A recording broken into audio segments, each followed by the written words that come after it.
Ya, selama itu sesuai dengan SOP-nya, boleh saja.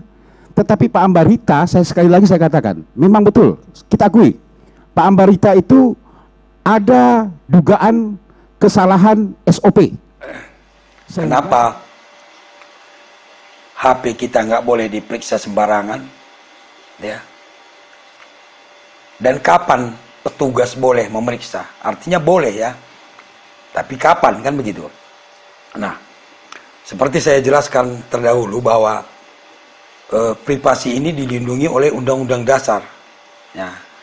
Nah, pidananya diatur di pasal 30 Undang-Undang ITE. Artinya setiap orang dilarang mengakses ya komputer atau sistem elektronik lain. Dalam hal ini termasuk HP ya. Nggak boleh diakses atau dibuka-buka orang sembarangan tanpa hak. Nah, dalam arti kalau tanpa hak ini, kalau yang berhak boleh. Ya. Yang berhak itu siapa? Yang punya. Kemudian yang berwenang siapa? Petugas penyidik dalam hal melakukan penyidikan. Ya.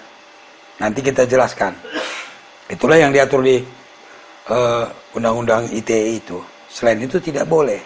Nah sekarang kita bahas kapan petugas Polri bisa memeriksa HP kita. Ya. Jadi begini.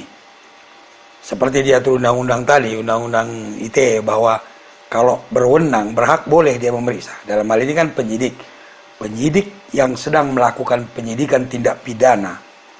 Dan HP itu ada kaitannya dengan tindak pidananya. Ya.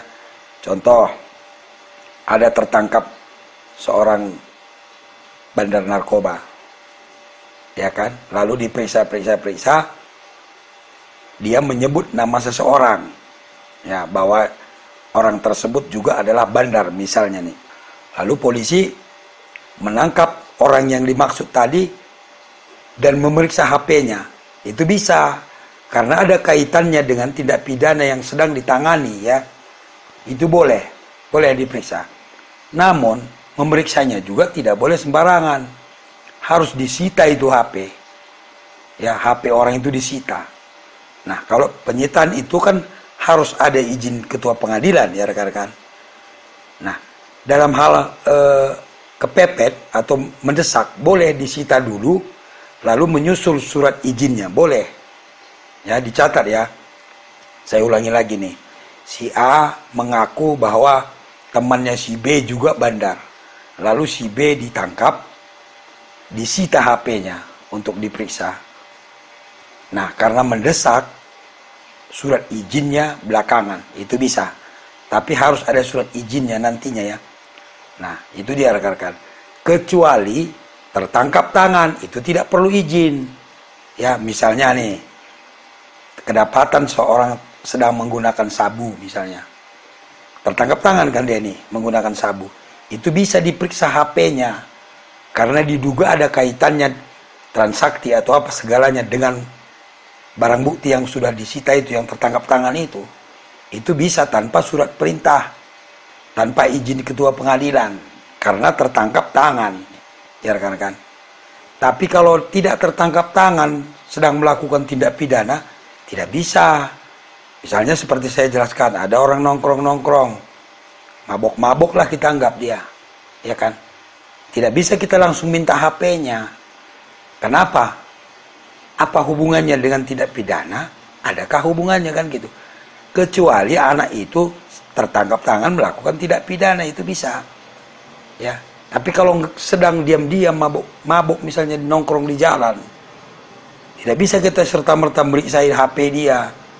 Apa kaitannya dengan perkara? Apakah ada kaitannya dengan perkara yang sedang kita tangani? Kalau ada bisa, tapi kalau ada kaitannya kan seperti saya jelaskan tadi, disita HP-nya itu, bukan diperiksa terus dipulangin gitu. Itu melanggar kan, nggak boleh itu, ya. Jadi boleh petugas melakukan pemeriksaan terhadap HP apabila ada kaitannya dengan tindak pidana yang sedang ditangani atau tertangkap tangan sedang melakukan tindak pidana. Itu bisa nih. Diatur di KUHP juga dia. Jadi semua ada dasar hukumnya. Nggak bisa suka-suka kita. Ya, tidak bisa periksa dulu HP-nya, barangkali ada transaksi, nah, nggak bisa begitu. Harus ada hubungannya dengan tindak pidana atau tertangkap tangan. Begitu rekan-rekannya.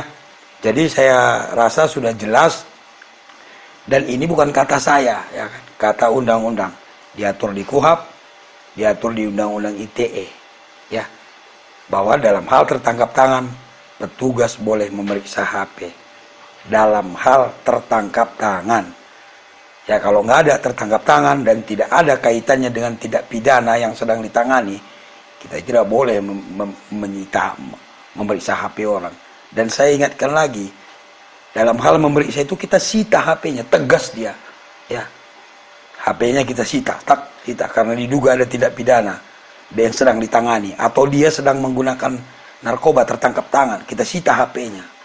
Nanti baru kita minta izin ke pengadilan menyusul, bisa kalau terdesak.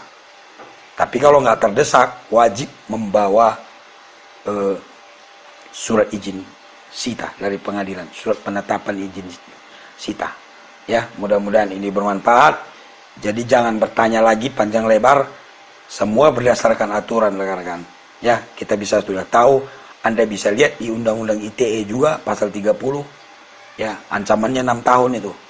Lalu bisa juga kalau tertangkap tangan di KUHP diatur dia.